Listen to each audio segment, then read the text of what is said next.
Hey guys, it's Pineapple, and today we're going to be talking all about My Hero Academia Ultra Analysis. If you're unaware, My Hero Academia's Ultra Analysis book is a data book released in Japan, full of canon stats and information on the characters in the My Hero world. It's 200 pages long, features an interview with Horikoshi and Bleach's Kubo, and it also features tons and tons of cool bits that we didn't know, like Hawks' real name, Giran's quirk, and a lot more. Let's get to talking about 10 interesting things that we found in the book, but first I want to remind you guys you can follow me on Twitter at VocalPineapple, since I've already been retweeting a lot of fun facts from the book itself. Get this video to 2,000 likes and I'll drop another 10 interesting things, so it's up to you guys. With that said, let's get this video actually started after that intro. Hit it!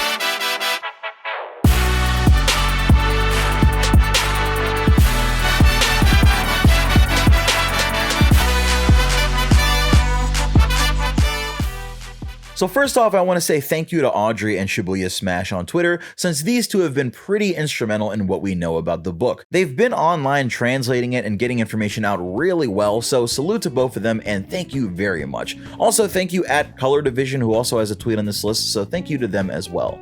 I've personally gotten myself a copy of the book so I can take pictures or send certain pages to translators later on, and hopefully even if these two don't get anything translated, if there's a page that people want to see, I'll definitely talk about it. So let's get started with 10 interesting facts that we learned from the My Hero Academia Ultra Analysis book. First off, at number 1, the book was advertised with a specific piece of information that's actually eluded us for quite a bit. Ever since his appearance in the manga, the number 2 hero has been a fan favorite in many regards. Of course, I'm talking about Hawks. Now, Hawks recently made the news thanks to being on the cover of the My Hero Academia Heroes Rising movie poster, since he'll be involved in the movie in some way, but anime-only fans have no idea who this guy is. He's the very young 22-year-old number 2 hero Hawks, but Hawks is actually his hero name. We don't know his real name. Thanks to the Ultra Analysis Guide, we can finally shine a light on this dark little secret of Hawks's and reveal his true name. Hawks' real name is Takami Keigo. It's written with the characters for Hawk, See, Enlighten, and Awareness. Now, knowing a person's real name doesn't seem like a huge deal, but in a series about heroes, you can bet that there's a little more to a person's real name that they sometimes guard like a secret identity. Usually they hide their names to protect their families and relatives because you might recognize someone just by their family name in Japan, so it's, that's just one good reason to keep it private. But Hori has his own purposes, of course, for keeping it private as well, and that's because a character's name can give you hints about what their character actually is. When Horikoshi names these characters and writes out the characters that form their names, he likes to put little hints about their design. Hawks has the characters for See and Awareness in his name. This isn't a coincidence because his role in the story is that of a spy. He's the all-seeing eye in many ways. First off, he has great eyesight and speed, and he can fly, so he can be anywhere, watching from the sky and slipping in and out of cover by sending all of his feathers out, making him look like just a normal dude. What's more is that we learned from a recent chapter in My Hero Academia that Hawks has been training with his feathers, and now he can actually listen to things using the vibrations in the air that his feathers pick up on, effectively allowing him to listen and spy on people and be aware of things even if he can't see them. Another way that his name hints towards his character is that Hawks' wings and feathers are actually bugged by the Paranormal Liberation Front, meaning that they see and are aware of everything that his feathers comes across, and it enlightens them to everything going on in the Hero Society. Do you see how a name can tell you a lot about a character and why Horikoshi hid this from us until now? It all fits together once you learn it afterwards. On to the second thing we learned from this book, and it's actually the quirk of a character that we've known for quite a while in the story. Giran is a key member to the League of Villains since he's their source of weapons and gear, but he's more than that because he's also a massive underground dealer to even the heroes and vigilantes, like we see in My Hero Academia Vigilantes when Knuckle Duster special orders some gear from him. Giran recently got kidnapped by the Liberation Army, causing the League of Villains to invade Deka, Japan, and pretty much destroy it while taking over the Liberation Army in the process. During this arc, we learn a little bit about what he was doing before the beginning of the series through Twice's flashbacks to his past, but two details that have escaped us are Giran's real name and whether or not he has a quirk. Well, first off, Giran's full name is Kagero Okuta, but more importantly, he does have a quirk, and now we know what it is thanks to the guidebook. Giran's quirk is called Muddiness, and it's actually the perfect quirk for a weapons dealer like him to have. You'd have to imagine that Giran is constantly having meetings in shady places with shady people, and he often has to introduce new members to the league, so you'd imagine he'd probably be a facilitator that also introduces groups of villains to each other.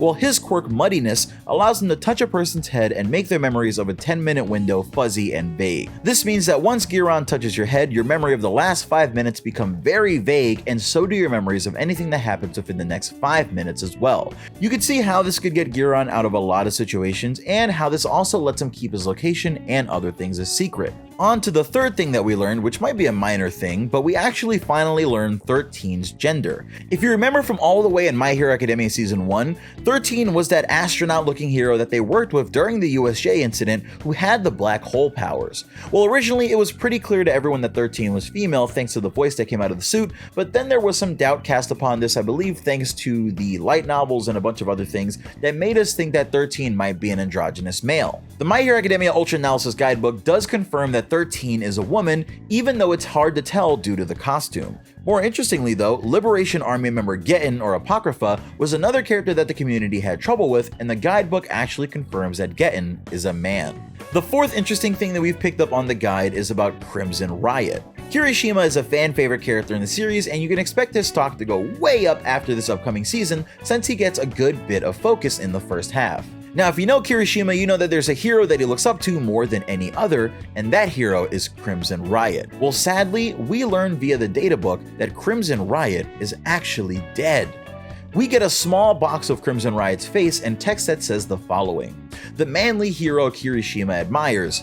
He lived a life without regrets and saved many people from the crimes of villains." This is a little vague and doesn't really tell us if he died of old age or died during the line of duty, but I do have an actual personal little theory that Crimson Riot fought alongside one of the past users of One for All against All for One, because I feel like there definitely has to be some sort of payoff or something in the story that shows us exactly why this guy is cool enough for Kirishima to worship him the way that he does. We don't need it, but having some validation would be pretty nice, and it'd be a pretty awesome callback, but maybe we'll see it in a flashback one day. Speaking of Season 4 content, one of the things that we'll talk about is what ended up happening to Overhaul after the end of the internships arc, but you gotta stick around a little longer for that one. Instead, for the fifth piece of information we learned, we'll talk about another member of Class 1A, Sero, and how he weirdly kind of confirms the presence of one of the most popular heroes in the world, in the My Hero world. The characters have fun facts and little bits of information about them sometimes in their pages, and on Sero's page, one specifically stands out. It says he deeply respects that one hero who lives in America who can shoot spider threads.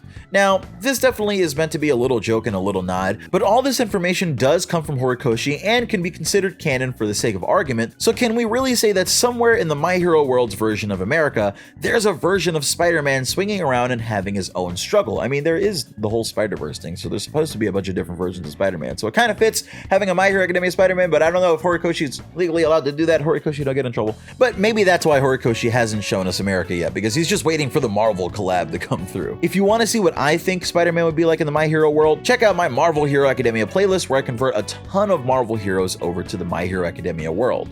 The sixth thing that we learned about is actually a confirmed pairing. The My Hero Academia shipping community is massive, and you guys pair all sorts of people together. I've seen Deku Ocha, Kiribaku, Mina Momo, but sadly the ship that the book confirms doesn't come from 1A. Sorry, Mina Momo fans. It actually comes from Ketsubutsu Academy High School. Fans might remember Yo Shindo and his fellow classmates, and Shindo specifically stands out because the guy is basically Deku with black hair and some extra height on him. His quirk allows him to create massive earthquakes, and he has a really competitive personality while he keeps a smile on his face. We find out that Shindo's hero name is Grand, and he's dating the hero Turtleneck, which we find out is the hero name of fellow classmate Tatami Nakagame. Tatami's quirk allows her to fold her body into itself like a telescope or a turtle's head. These two are confirmed to be dating, and I don't know if there was anyone really holding out for this one, but there you go. A more interesting pairing is what we'll discuss for the seventh interesting detail that we learned from the guide, and that pairing is between Mount Lady and Kamui Woods. This is a pairing that I know people shipped all the way ever since their interactions early on in the series, and we tend to get little hints of the two of them together all the time, making people go wild. Well, if you want to go even wilder, here's this tidbit from the Ultra Analysis book. These two are actually living together now. Even though it's said that they're sensei and kohai, the two have moved in together, so it seems that they're taking their relationship to the next step, but it's still unsure. Most people are still questioning if they're dating at all because they seem to keep it very, very private and reserved. Hopefully Shigaraki doesn't kill both of these lovebirds before their love can truly blossom. Oof. The 8th thing we'll discuss, finally, is Overhaul's Fate, and I know I made you wait a little bit, but you'll definitely be glad that you did. Overhaul is My Hero Academia Season 4's deadly villain, and he definitely takes out a number of people during his rampage in this season, but by the end of the season he finds himself in a tough situation with Shigaraki standing over him. His quirk works by letting him touch something and disassemble and reassemble it at will, but Shigaraki causes one of his hands to decay, while Compress takes the other. We still haven't seen what the League plans on doing with Chisaki's arm, but we know that he was left on the side of the road next to a burning vehicle without arms, and after that we hadn't really seen him at all, but thankfully the guide tells us what happens next. Apparently his arms were medically treated and his quirk was remodeled in some way. I'd assume this means that they developed some way for him to use his quirk, but it could also be that his body adapted to him not having arms and allowed him to use his quirk in other ways, like maybe his feet. Regardless, it says Chisaki's ideology is extremely dangerous and he can't be allowed to operate in the outside world, so he's in prison in Tartarus alongside All For One and Stain. Just another person for them to break out during the prison break arc whenever it comes. Fun fact, and I'll throw this in as a bonus, Chisaki's #1 right-hand man, Chronostasis, also has a little bit of information in here. It says that he's known Overhaul since they were kids, and he's actually imprisoned in a jail somewhere far away. It feels good to finally know that Overhaul wasn't just left on the road and that he's lurking in the cells of Tartarus, so salute to this book for that.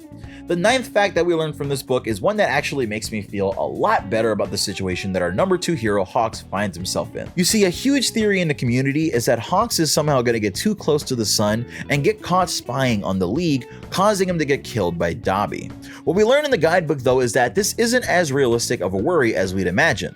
Each character has a stat sheet that tells us how fast and how strong they are and stuff like that, and Hawks has some really impressive stats. Hawks has a technique of S+, power of C+, speed of S, knowledge of A, and skillfulness of A. Those are great on their own, but especially when you compare them to Dabi's stats, which are a D- in technique, B in power, C in speed, C in knowledge, and an A in mystery. It's not likely that he's gonna beat Hawks with mystery alone unless he tells him that he's Endeavor's son and just point blank blasts him or something, but it's not like that could happen, right? Either way, I feel much better about seeing Hawks doing all this sneaky stuff around the League after seeing his stats because it makes me feel that at least he can take care of himself to a certain degree, but here's hoping that our winged hero is gonna be okay. Finally, the final interesting thing I want to leave off on this video is actually from Horikoshi and Kubo's interview together that can be found in this book. There's a lot of cool tidbits from their talk with each other, but one of the most interesting things that I took away from it was Horikoshi telling Kubo that he used to draw a ton of Bleach-inspired art, which included Soul Reapers and characters with their own Zanpakuto. Horikoshi doesn't have these anymore since they were in old notebooks, but this means that somewhere out there are old notebooks filled with Horikoshi drawn original Bleach characters, and Kubo says that he wished that he could have seen them. He says that he kept all of his fan mail, so Horikoshi should have sent some of the fan art in, and Kubo would still have it to this day. Kubo and Hori go on to say and agree that Jump now is different than it used to be because in Kubo's time, they were trying to live up to Dragon Ball and Slam Dunk, whereas in Hori's time, they're trying to live up to Bleach, Naruto, and One Piece. Horikoshi's been told by each of the authors of these series that he's the future of Weekly Shonen Jump, so I'm sure he feels all of that praise and wants to live up to all of their acclaim. Here's hoping the quality of the series continues to raise after an amazing League of Villains arc and what's shaping up to be a pretty promising internships arc. These are the top 10 interesting facts from the Ultra Analysis book that we found this time around, but with that said, there are 200 pages to comb over and definitely way more to discuss than that, so hit that like goal of 2,000 to show me that you want more, and I'll be back with more. I love you guys, it's Pineapple, peace.